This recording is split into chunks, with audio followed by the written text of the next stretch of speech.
एक बायोलॉजिकल बहुजन और एक आइडियोलॉजिकल बहुजन।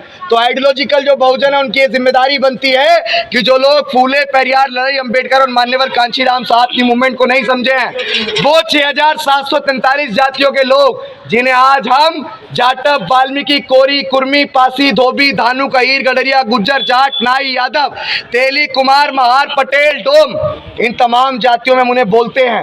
लेकिन साथियों, हमें समझाना पड़ेगा कि बाबा साहेब अम्बेडकर ने अगर भारत के संविधान के अंदर अधिकार एक निचले तबके की महिला को दिए, तो बाबा साहेब अम्बेडकर ने भारत के संविधान के अधिकार एक उच्च वर्ग की महिला को भी दिए। ये बात भी आपको घर घर जाके समझानी पड़ेगी।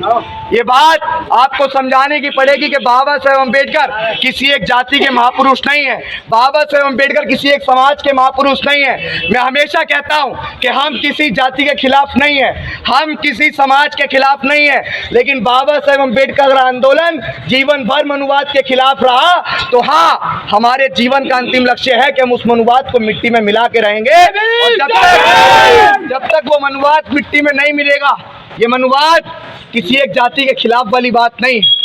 मनुवादी व्यवस्था वो है जिसके अंदर आज भी ऊंच नीच की भावना उत्पन्न है। 1950 के अंदर भारत का संविधान लागू हुआ और उस भारत के संविधान ने कहा कि इस देश में कोई ऊंच और कोई नीच नहीं है, सब समान है। तो आज हम कैसे इस देश में उस ऊंच नीच की व्यवस्था को फॉलो कर सकते हैं? बहुत सारे लोग कहते हैं भैया परमिशन, भैया परमिशन। आप मुझे बताइए कि आर्टिकल 19 और 22 आपको आज़ादी देता है कि आप किसी भी नुक्कड़, किसी भी चौराहे और समाज के बीच जाके अपने समाज को एकजुट करने के लिए आप लोग सड़कों पे उतर सकते हैं। इसके लिए अधिकार मुझे भारत का संविधान देता है, मुझे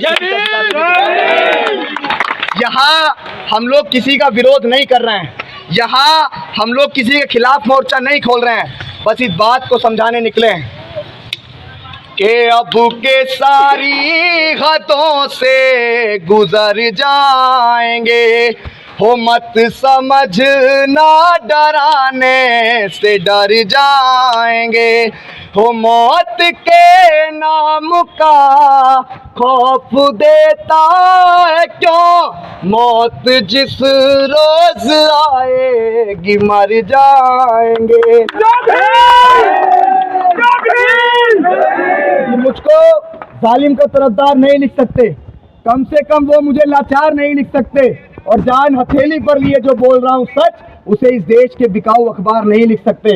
मैं आपसे आज एक बात कहने आया हूँ कि अभी फिलहाल बाबा साहेब अम्बेडकर की मूवमेंट को ये समाज बहुत अच्छी तरीके से समझ चुका है।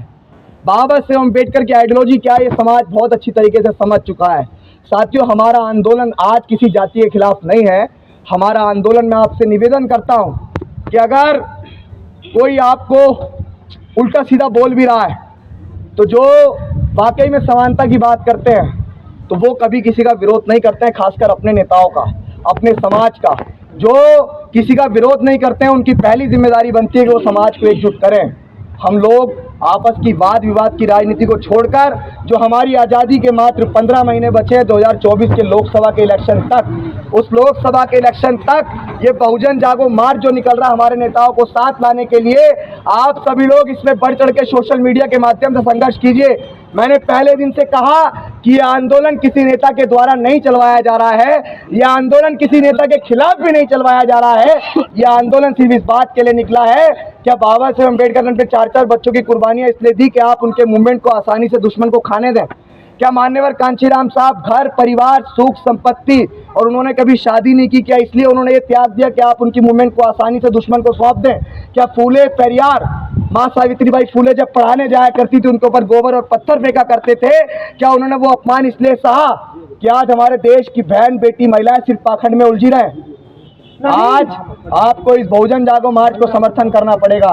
साथियों, अगर ये 15 महीने का समय निकल गया तो हमें नहीं पता कि हमें आने वाले समय में वोट डालने का अधिकार भी मिलेगा या नहीं मिलेगा।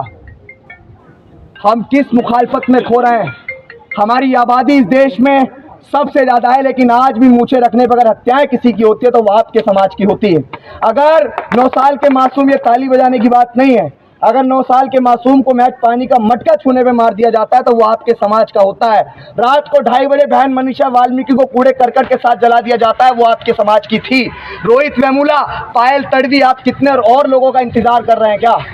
आपको हमारे नेताओं को झंझोड़ना पड़ेगा, उन्हें बताना पड़ेगा कि आप बहुत अच्छा संघर्ष कर रहे हैं, लेकिन आपका संघर्ष व्यर्थ है अगर आप लोग बटे हुए हैं।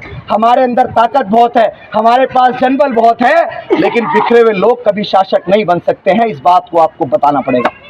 जय भीम, जय भारत, जय संविधान। सर एक शायरी हो जाए। कौन सी शायरी? वो फेमस वाली आपकी। अच्छा, ये बात मैं उनको कह रहा हूँ जो लोग बाबा साहेब अम्बेडकर को गालियां बकते हैं, जो लोग भारत के संविधान को बदलने की बात करते हैं। भाई अगर इस देश में भारत का संविधान नहीं रहेगा, बाबा साहेब अम्बेडकर की आइडियोलॉजी नहीं रहेगी, तो मेरे जैसे व्यक्ति को फ्रीडम ऑफ स्पीच और मेरे जैसे व्यक्ति को कोई बात करने का अधिकार होगा? तो मैं इसी बात पे कह रहा हूँ कि जो लोग बाबा साहेब अम्बेडकर को गालियां बकते हैं, जय भीम, हम अम्बेडकरवादी है बेटा, कि हम अम्बेडकरवादी हैं बेटा। जिस दिन औकात पे आ गए ना तो तुम्हारी सारी गर्मी झाड़ देंगे, और बाबा साहेब को गाली मत देना दोबारा, वरना हम भी कानून भूल गए ना तो जितनी तुम्हारी लंबाई है उससे दुगना जमीन में गाड़ देंगे। जय